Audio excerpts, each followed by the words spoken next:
A Nerf war on campus, students begin a new USF tradition, we find out about the students' fall plans and how the sports teams are doing. All this and more coming up next on College Week. From the McDonald Center on the campus of the University of Sioux Falls, this is College Week with Simon Floss, Irene Samaniego, and sports with Dylan Dwyer and Paige Peterson.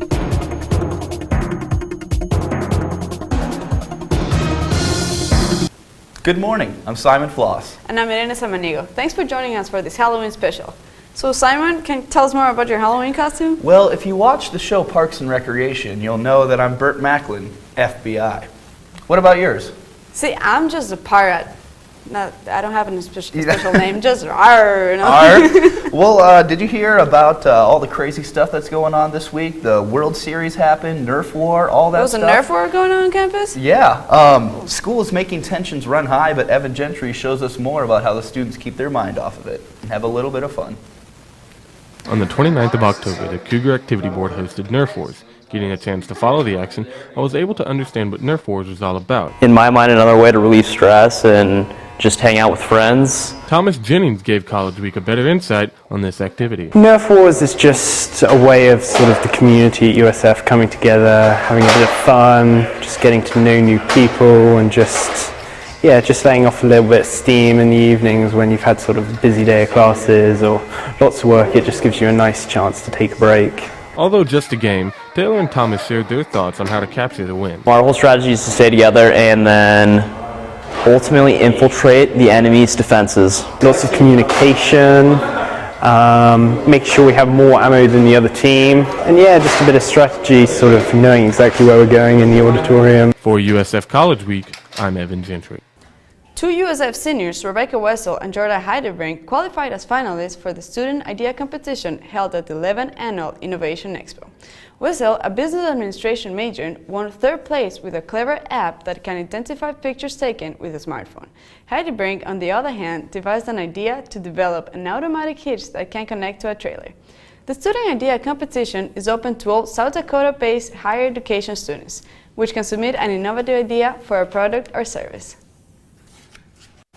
USF will be starting a new tradition on campus this upcoming week with the start of USF Idol.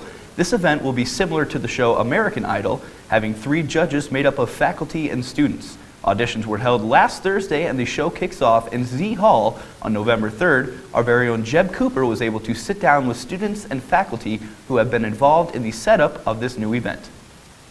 American Idol turns local with the start of USF Idol. Our very own Nathan Hofer talks about how this event was set up.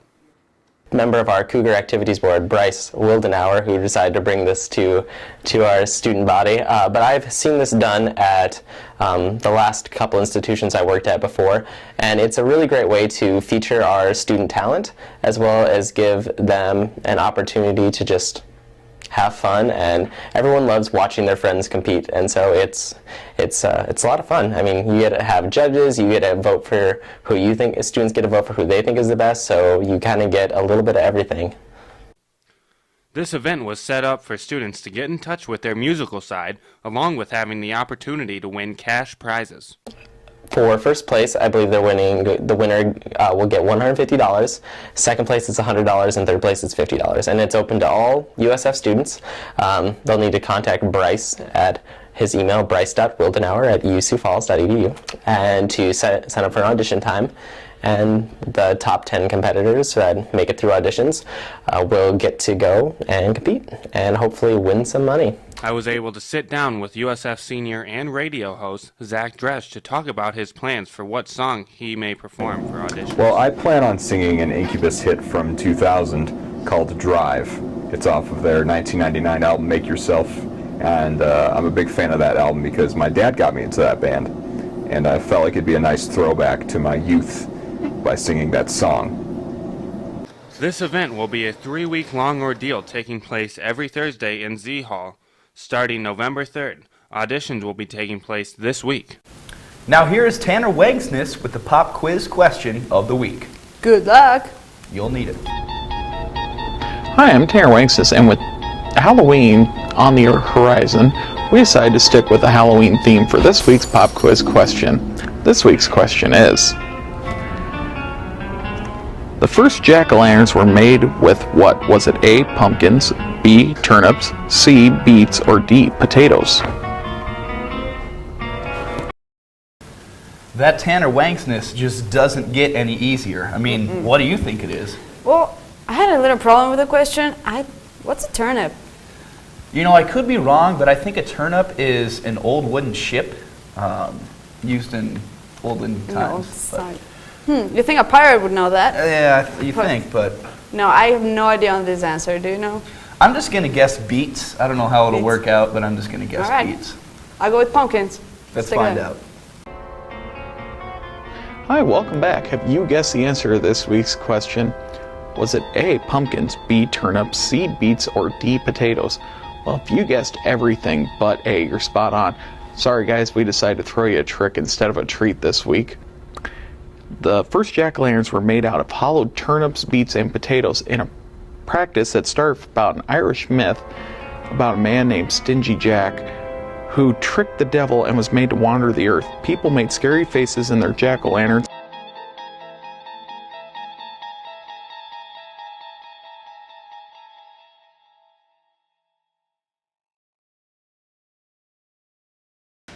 Now that was a tricky question from Tanner.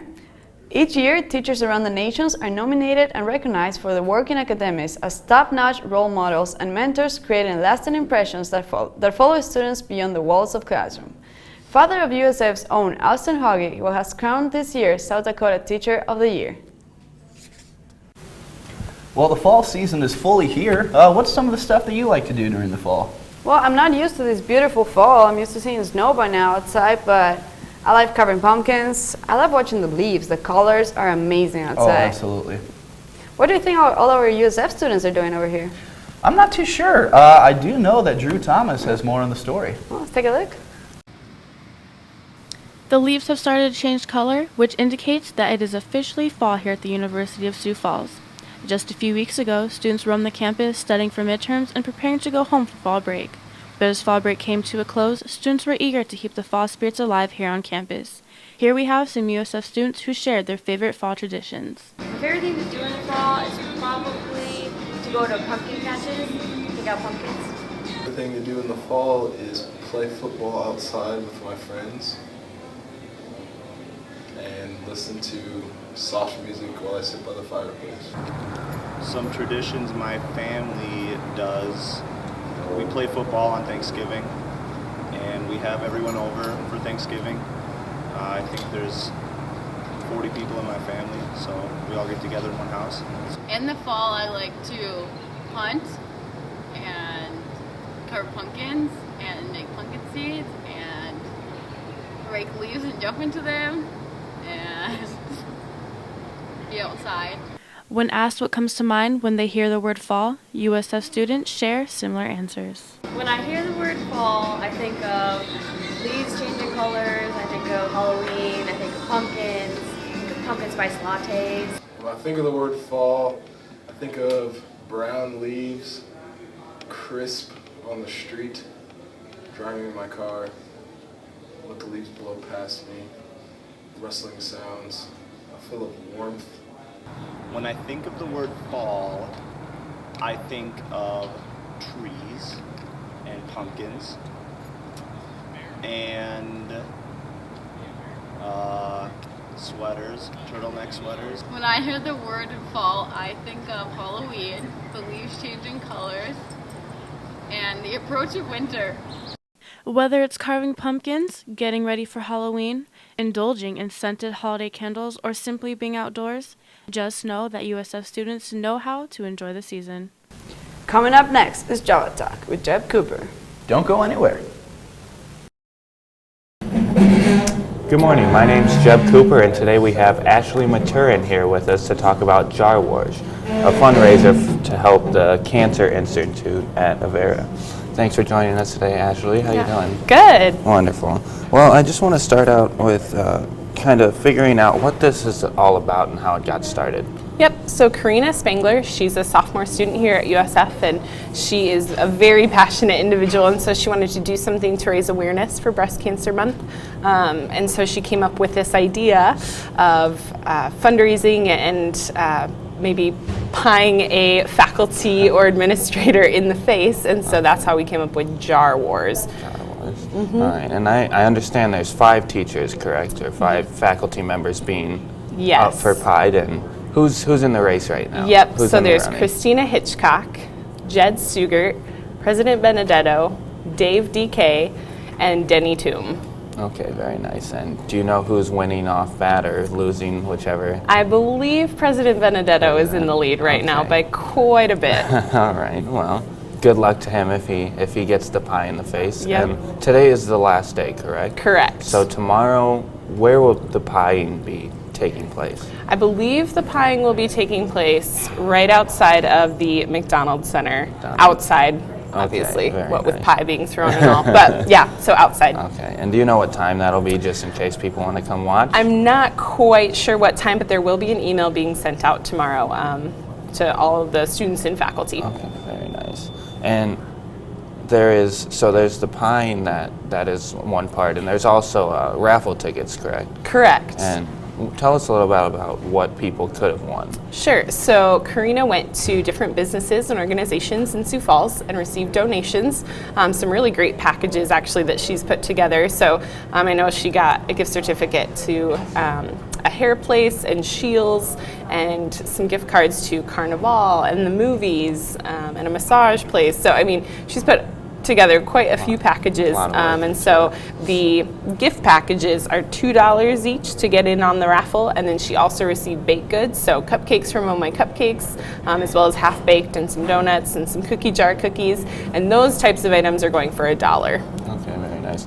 Well, we're almost out of time today. I wanted to ask a few more questions, and this is the first year this has really been a thing, correct? Yep. And do you think it might be something to continue on in future years? Absolutely. I think it's a great way to raise awareness and do something fun at the same time. So if we can do that, I think it would be great to continue. Exactly, and it would be fun to watch our president take a pie in the face. I don't doubt it. I agree. Well, thank you for joining us today. From here at USF College Week, I'm Jeb Cooper. Thanks for joining us. And now a look at sports with Paige Peterson. Thanks, Irene. And unfortunately, Dylan's not here today, but that's okay. I'll take over. Even though the last 9 World Series Game 7s have ended with the home team winning, the Giants came out victorious in Kansas City last night. San Francisco became the first road team since 1979 to win a World Series Game 7. Madison Bumgarner, a pitcher for the Giants, was awarded the World Series Most Valuable Player after going 2-0 with a save in the series. In local sports, the number 10 ranked University of Sioux Falls football team heads to Mankato, Minnesota to face the number 1 ranked Mavericks. This will be the biggest test the football team has faced since the transition to Division II, and they have been playing great football up to this point. They boast an 8-0 record and look to improve against one of the best teams in the country. The radio broadcast will be on KWSN at 12:30 a.m. and at kwsn.com. And live stats and video will be available at usfcougars.com. Elise Martinez snatched the USF women's soccer team's losing streak with a goal in the 85th minute against the Minnesota State Moorhead last Sunday. She was assisted by our own Irene Samaniego and drilled the rocket pass to the keeper to break a scoreless tie. Moorhead did their best to pull shots in the USF goal, but Jordan Crosby tailed 7 saves to earn her first shutout of the season. USF plays at Augustana tomorrow at 4 p.m. It's been a special season for golfer Tavia Rutherford. Simon Floss has more on the story. The fall golf season proved to be a very successful one for Tavia Rutherford, senior at USF. I finished in the top 10 in all 5 tournaments this fall, and then with that I took home the individual medalist, so I placed first at Concordia's fall invite tournament. Rutherford shares how hard work in the off-season has helped her achieve the success she has this season. A lot of work in the winter, and then that carried over into the summer. I worked a lot with Brett with my new swing, and just kind of getting confident with that. Rutherford also talks about the differences felt from this year as opposed to her previous years golfing for the Cougars. I have more experience now. Coming in as a senior, I feel like I've been through a lot. I missed the cut for nationals by 1 stroke last year, so that was a big motivation for this year to get better. Rutherford claims her new coach, Brett Bennett, has helped her tremendously this season. He's been great. He is one of the teaching pros out at the Country Club of Sioux Falls, so he's pretty well established as a golf swing instructor. So I trust him and his credibility. Rutherford tells College Week what we can look forward to for the rest of the year. Kind of during spring break is when golf picks back up for the spring season. So we'll have a few tournaments in the spring, and then we'll go into spring conference, and then look to the postseason. So I'm hoping to qualify for regionals again this year, and then have a look at nationals. For USF College Week, I'm Simon Floss. And that's it for sports. I'm Princess Paige. Back to you guys. That wraps up another edition of College Week. Thanks for joining us. Happy Halloween! I'm Simon Floss. And I'm Irene Samaniego. Oh, I missed the glasses. I was going to go, you stay.